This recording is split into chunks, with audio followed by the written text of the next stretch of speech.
right, let me just grab a chalk.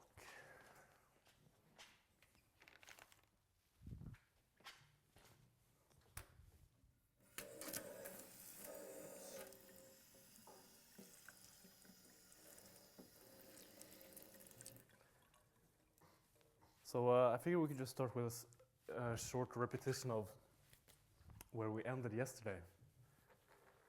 And we introduced something. Did it vanish? It vanished, okay.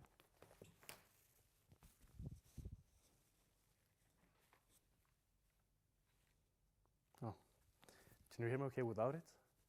Yeah. Sorry about that. So yesterday we introduced a concept known as generalized coordinates. And this was in relation to trying to obtain a description of a system with many particles, which was subject to constraints. And an example we considered was, for instance, if you have a container filled with a gas, you can think of that as a system with many particles. And then the actual constraint is that the particles cannot leave the container.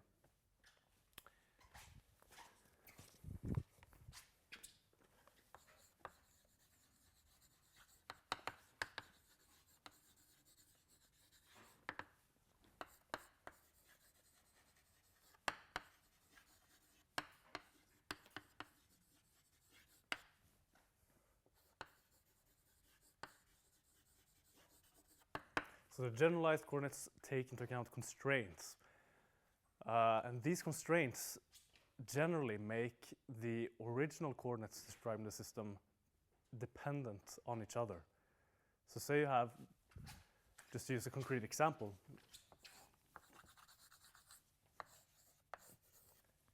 if you have two spheres attached to each other by a rigid bar and then also attached to the ceiling, then in principle with two particles you would have 6 degrees of freedom. They can move in 3 directions each. But then if we restrict the movement to a plane, say the blackboard plane, then you remove 2 degrees of freedom because they cannot move in and out of the plane. And then you further remove 2 additional degrees of freedom by fixing this distance, claiming that it's a rigid bar. So for this type of system, you actually have 2 degrees of freedom which correspond to the 2 generalized coordinates. So this is just what we had a look at yesterday.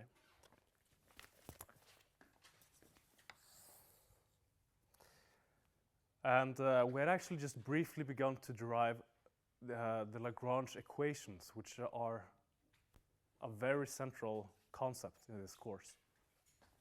So we'll continue this derivation today.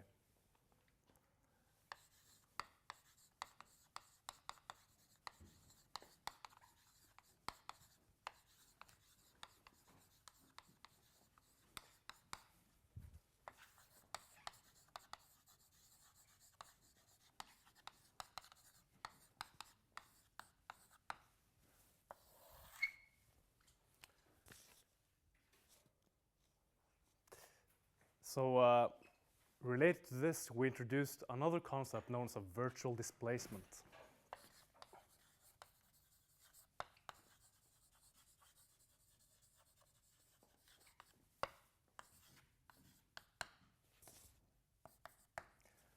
Which we write like this. And you can think of the virtual displacement as an infinitesimal increase or change in the position vector of particle I, which is in accordance with the constraints that exist in the system.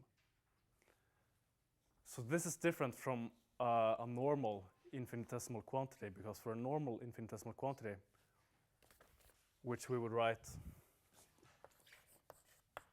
just dRi, that can change in any direction. It's just a mathematical construction.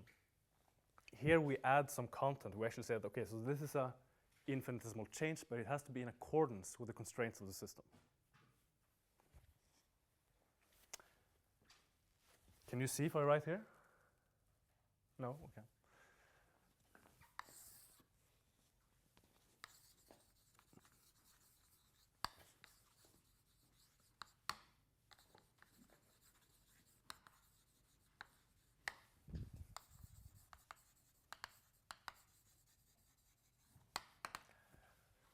And we had just begun to consider first a system in equilibrium. And what I mean by equilibrium is that the net force acting on particle I would be 0.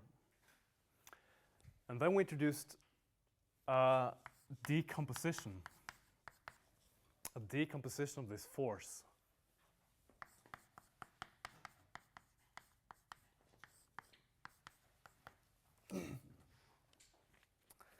Like this. So we basically say that the total force Fi acting on particle I consists of an applied force and a force which results from the constraints in the system. So this could be, for instance, the force exerted on a particle which is inside this container if it tries to escape. Whereas this is an applied force which results from, for instance, trying to change the pressure in the gas. And so it follows that if Fi is equal to 0,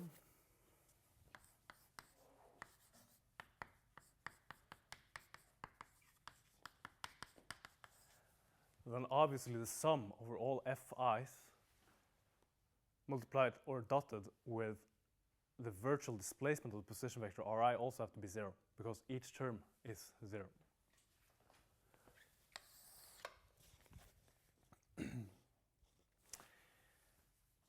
Okay. Now we're going to make an assumption here.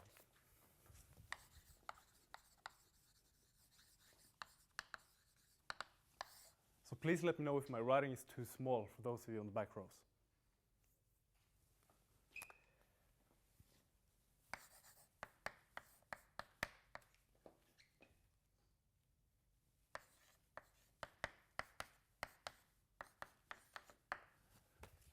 So this is assumption. We assume that the force stemming from the constraints in the system, dotted with the virtual displacement vector, has to be 0.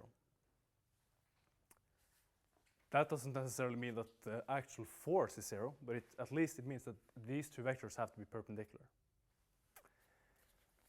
Now that may seem as a pretty arbitrary assumption, so could you please take 1 minute to discuss with your neighbor and see if you can come up with an example of a situation where this is allowed, where the constraints are actually normal to the displacement vector, and see if you can also come up with an example where this is not the case. So please take 1 minute.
Okay, could I have some suggestions?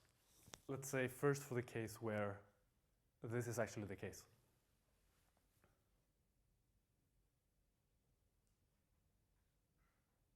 Yep. Sorry? Pendulum. Do you mean this one? Just one with one bolt. All right. Okay, so you mean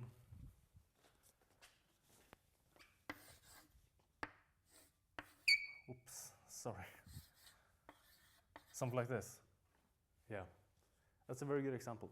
So for a pendulum where we have to assume that this is rigid then, that this cannot be deformed, the actual displacement vector which is allowed by constraints in the system has to be normal to this force which is keeping the pendulum in place. Do you see it? It's a very good example. Another example is actually this scenario of a gas inside of a container that we discussed. So there we have particles where the vertical displacement can only be perpendicular to the actual force exerted by the wall. So this is also a case where the force exerted by the constraint is normal to the actual vertical displacement vector, or it can be normal. Okay, what about an example where this is not the case?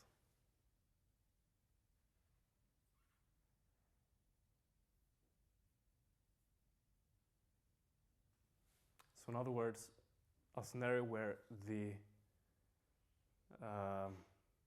force from the constraint is parallel to the displacement vector.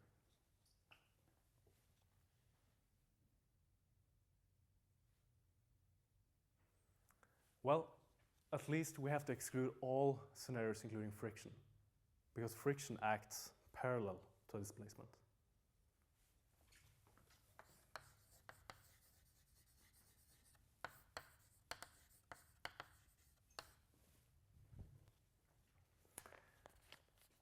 But as long as we exclude friction, this assumption is valid in a variety of scenarios.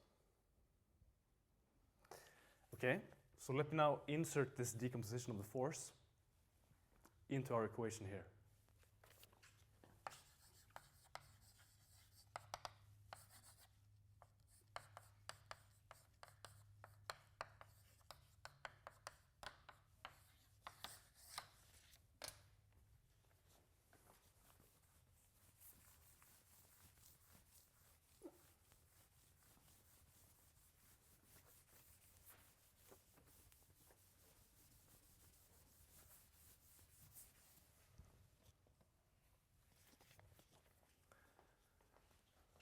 And this equation is actually something which is known as D'Alembert's, D'Alembert's principle.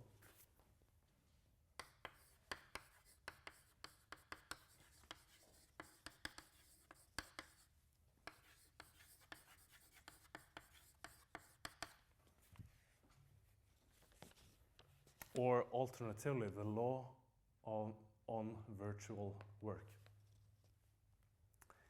And note that this equation does not necessarily mean that the applied forces are zero. It just means that this sum, dotted with delta Ri, the virtual displacement vector, has to be zero. And it follows by making this assumption. Okay, so that was the case for an equilibrium situation. Let's now consider the case where we actually have movement or dynamics in the system.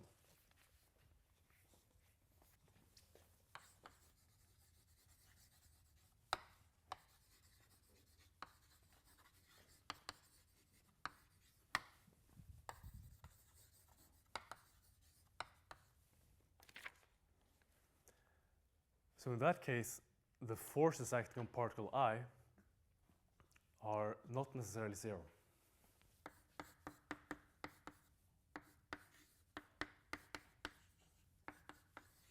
But they're equal to the time derivative of the momentum of the particle. So it's just Newton's second law.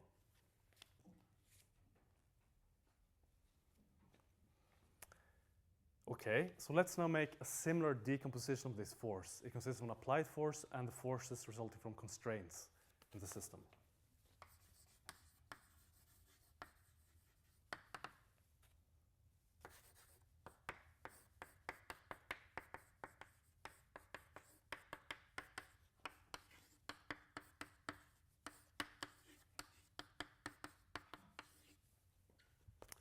So we get this.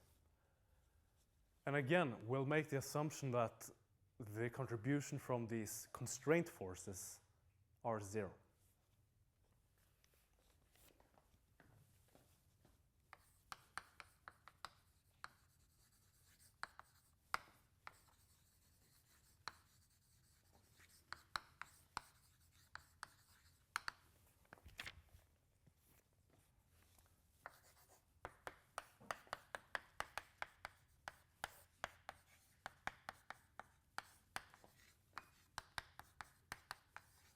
So we get this modified equation for the case where we do not have an equilibrium situation.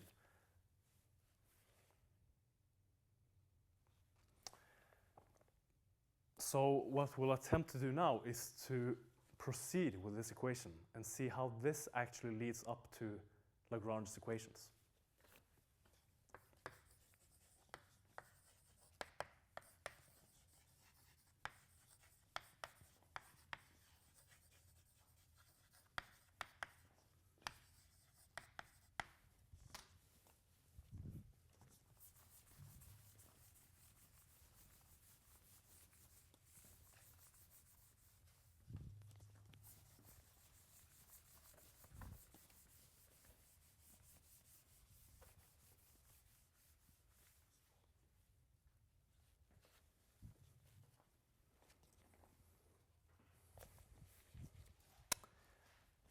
One thing that we discussed in the previous lecture was a classification of various types of systems in terms of what kind of constraints they had. So we introduced, for instance, something which is known as a holonomic system.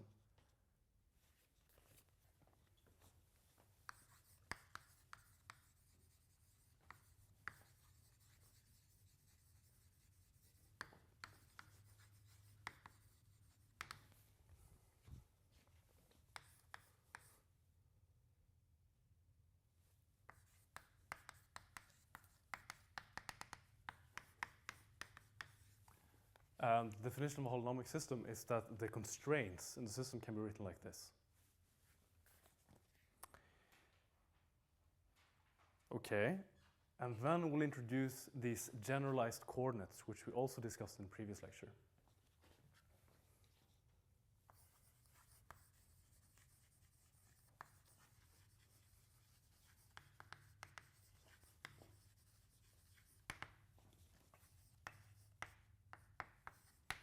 And the set of generalized coordinates is denoted Qi. So keep in mind that, did this vanish again? Okay.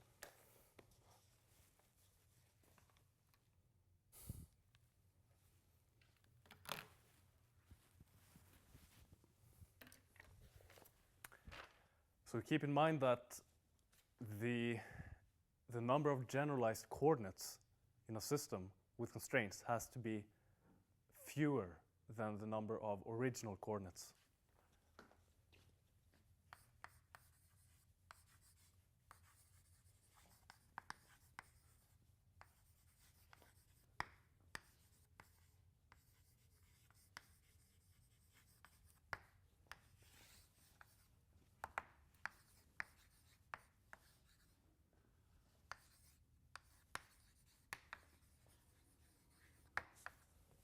So if you have n particles with k constraints, then you have 3n minus k generalized coordinates in 3 dimensions, generally.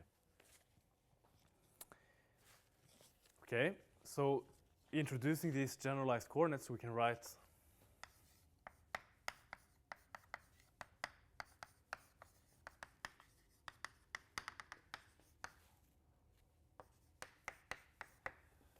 that the original position vectors to each particle is a function of all of these generalized coordinates and possibly time.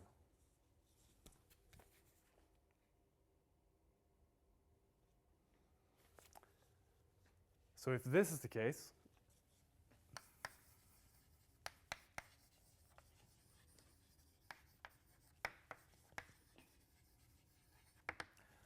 then the velocity of particle I becomes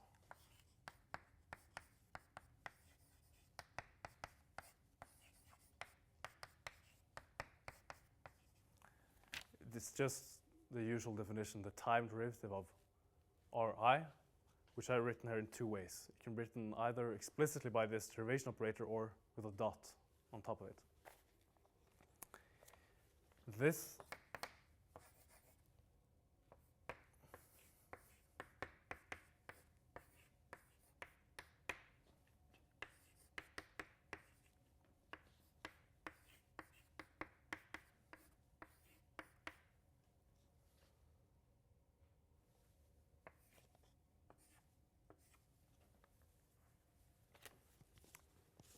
This can then be written in the following way by using this product rule, I think it's called, for derivation.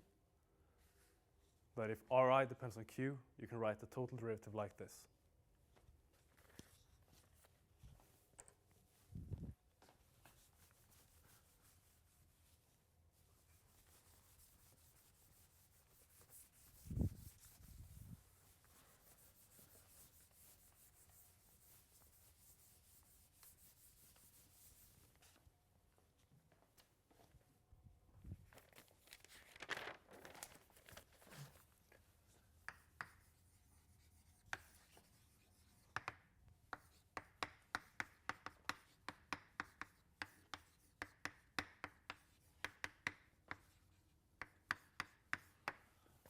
So the velocity of particle I becomes a function of Qi and the derivative, the time derivative of Qi, and t.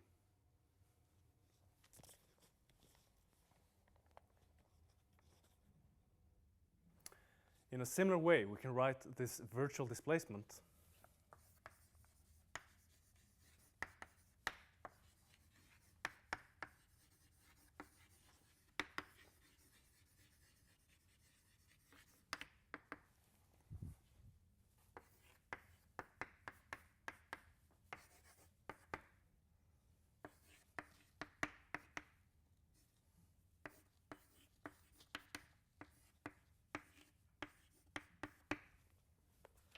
like this.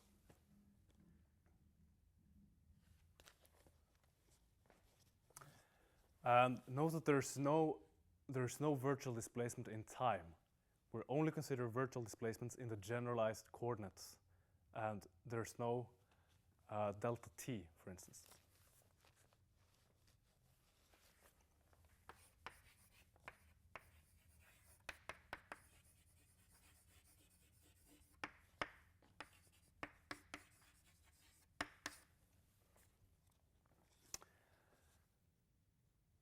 Okay, so if you recall now the equation we obtained for the non-equilibrium case, D'Alembert's principle for the non-equilibrium case, we had two terms.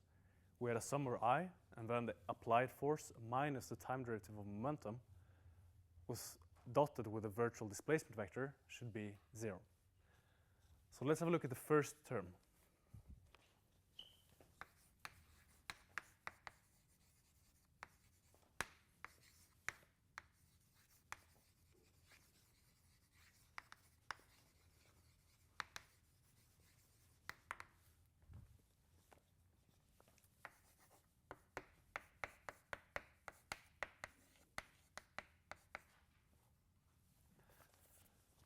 And I'm just dropping the superscript A now, here. But keep in mind that this is the applied force. This does not contain the forces from constraints. So using this definition,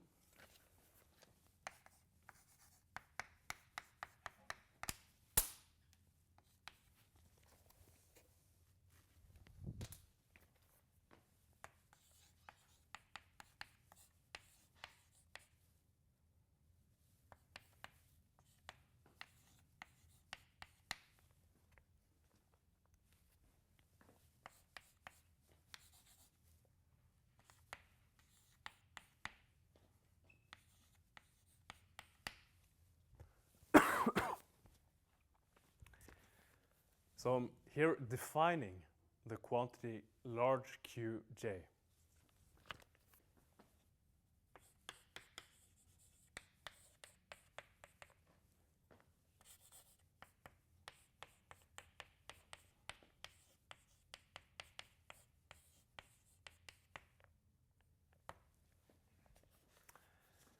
And this also has a name. It's known as a generalized force.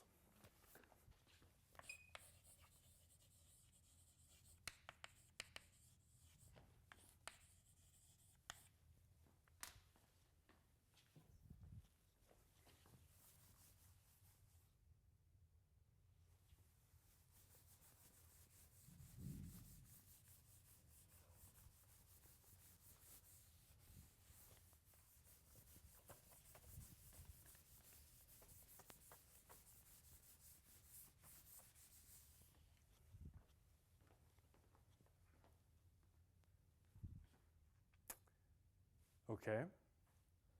So we've introduced a lot of quantities and notation. So just to take one step back and remind ourselves what this represents, keep in mind that this dimension is the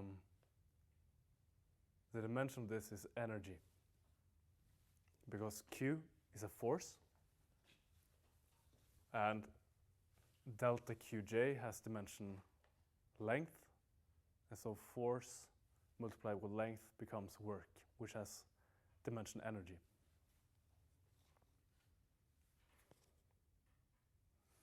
Okay, that was the first term.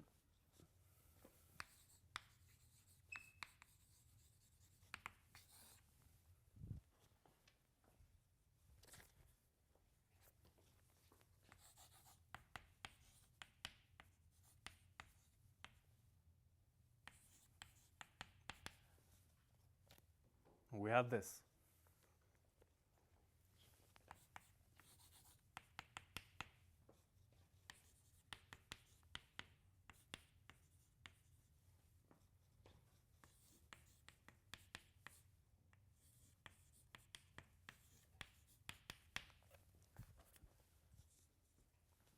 So I just insert the definition of momentum, the time derivative of momentum here. And then I insert the definition of delta Ri, expressed through the generalized coordinates. Now I can rewrite this part of the equation.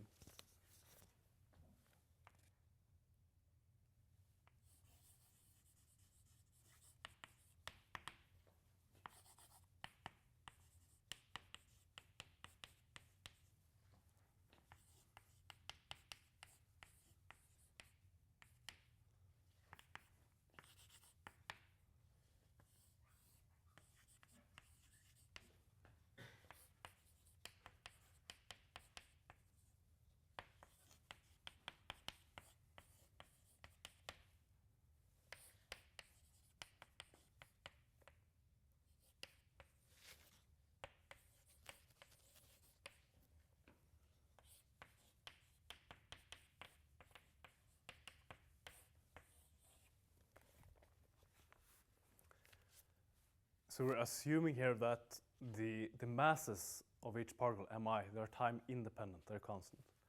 So if that is the case, we can rewrite this like this. So from this derivation of the total parenthesis, we get an extra term, which we're subtracting here in order to get this.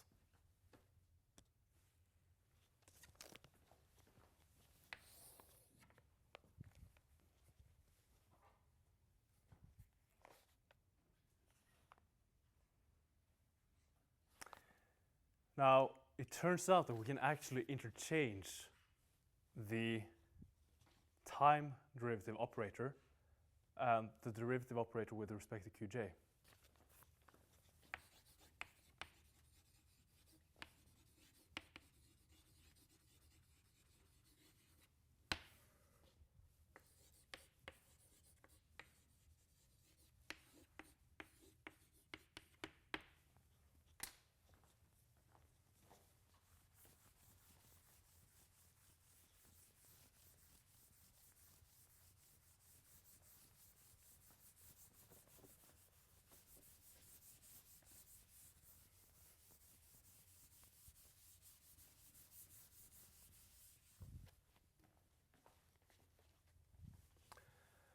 And I will not show that here, but in the compendium you have a explicit derivation of this fact. So we'll just make use of this property here.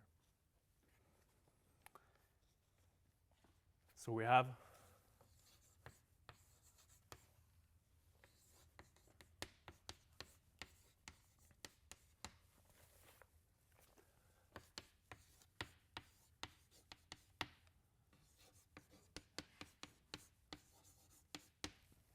this.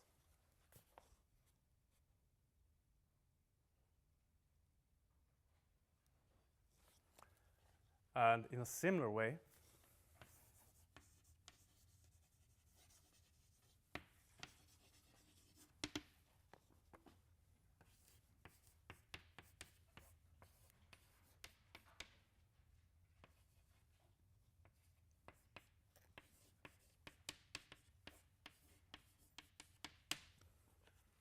one can also show that this is allowed. That the partial derivative of the velocity with respect to the time derivative of qj is equal to the partial derivative of the position with respect to qj. So in a sense, the time derivatives here and here cancel. So you just get r and q instead of v and q dot. And this is also shown in the compendium. So we'll just make use of these properties. Okay, so if you now use these two properties and insert them into this equation,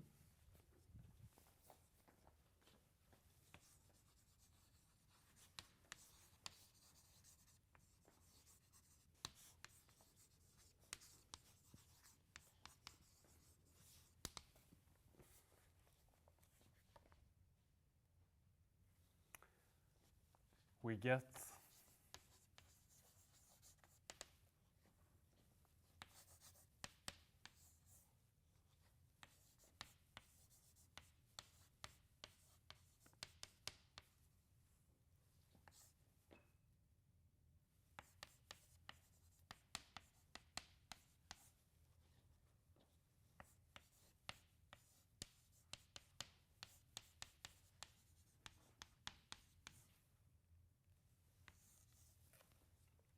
this.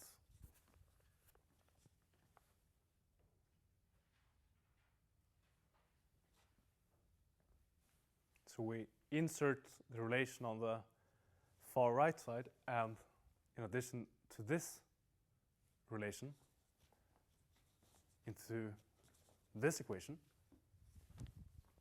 and end up with this.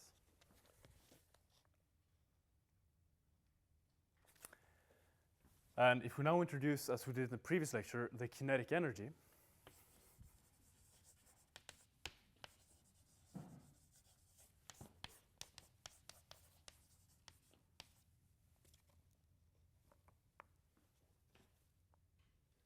well, let me write this as the sum over all the particles' kinetic energy.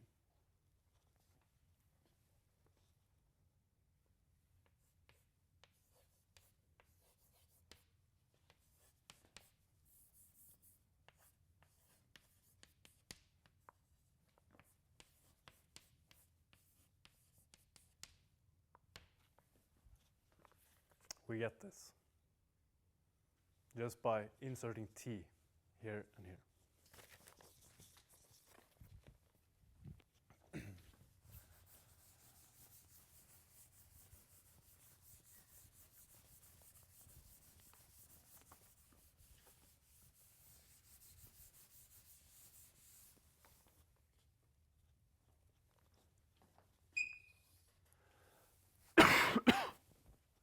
Sorry. Okay, so now we have actually simplified the first and the second term in D'Alembert's principle for a system out of equilibrium. So now we combine the first and the second term.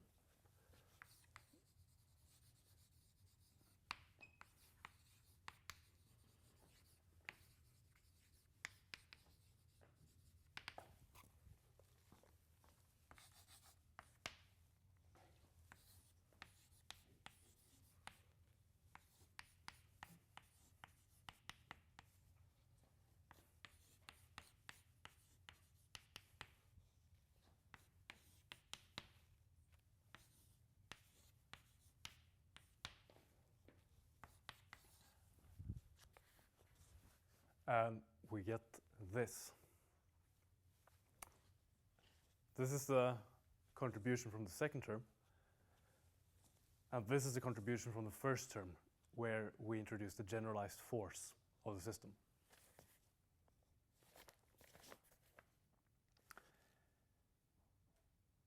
Now, one of the virtues of introducing these generalized coordinates q is that they take into account the constraints of the system, so that they are actually independent.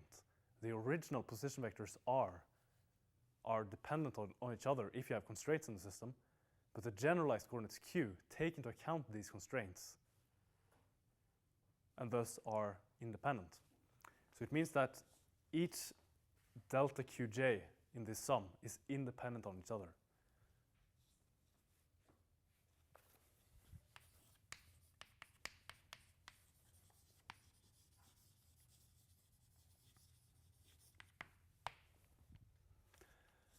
And if this is the case, then we can actually make a stronger statement than saying that the sum has to be 0, because each term individually has to be 0 if all the terms are independent on each other.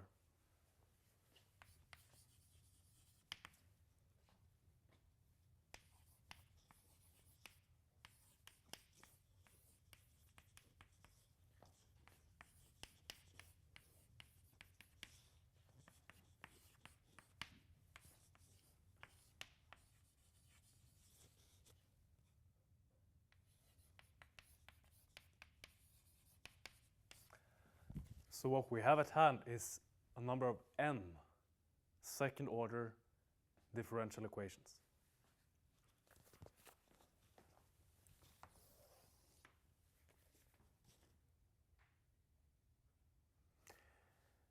So this is actually a quite general form of Lagrange's equations, but it's customary to reserve that notation for a conservative system. So let's see what happens with this generalized force if we, in addition to holonomic constraints, also assume that the system is conservative.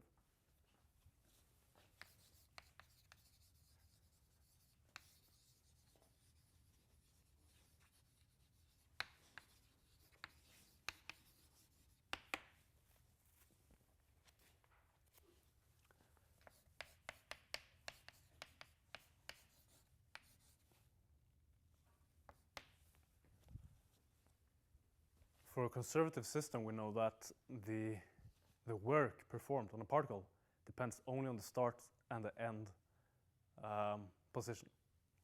And as a result, we can write the force as a gradient of a potential.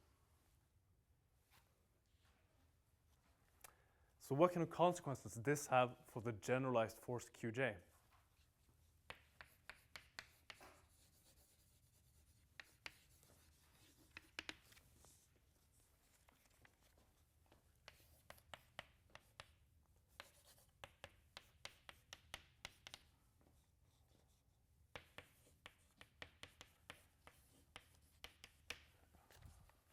So this is just a definition, okay? Let's now insert the special form that the force has for a conservative system.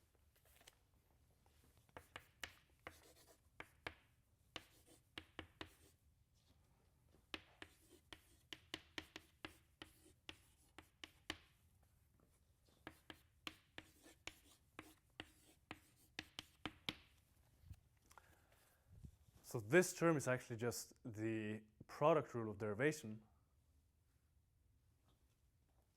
for this quantity.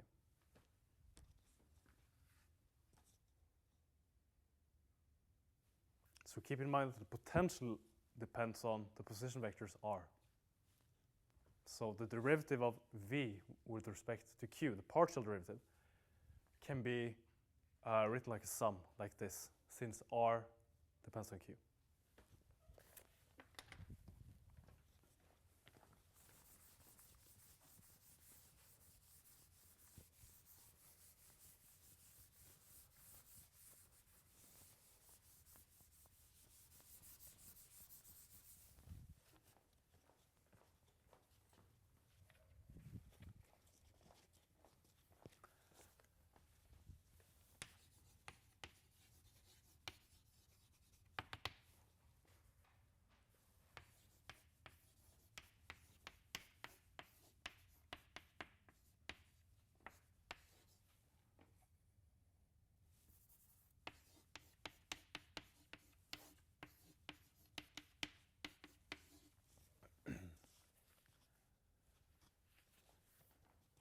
So if I now use the definition of Qj here for the conservative system, insert it here, and move this term over to the left-hand side, I get this.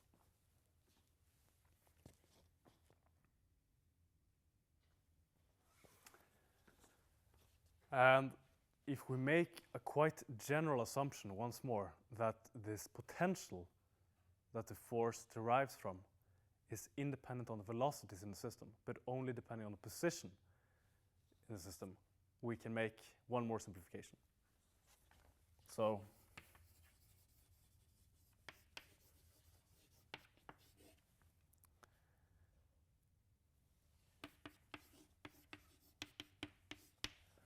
to assume that the potential energy here, it only depends on the qi, the position vectors, not the velocity vectors.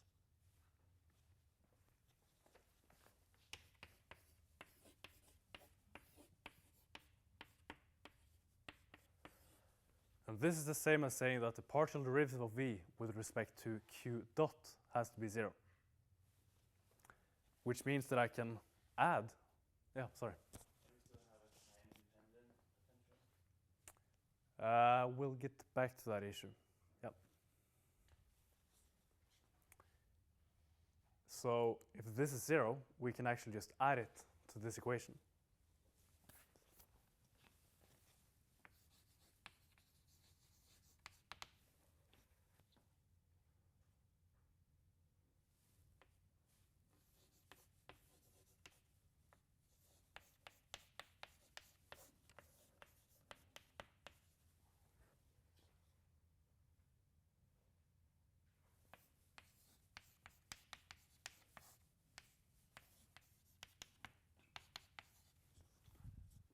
Like this.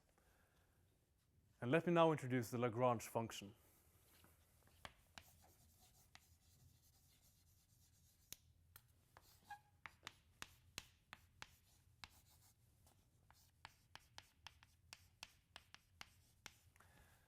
So whereas the energy of the system is equal to the kinetic energy plus the potential energy, the Lagrange function is defined as the kinetic energy minus the potential energy. So it's T minus V.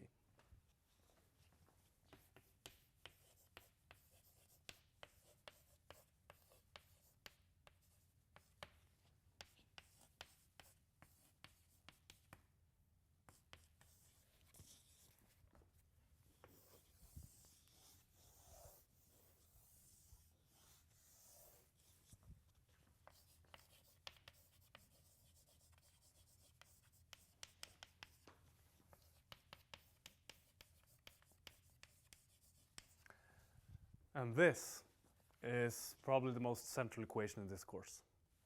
This is Lagrange's equations. So it's not just one equation, but it's n equations because it's one equation for each generalized coordinate, qj.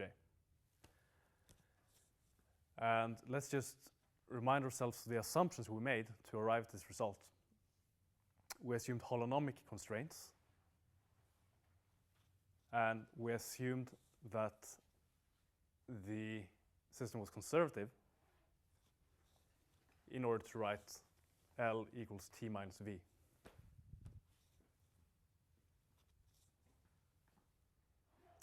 Let me just check the time.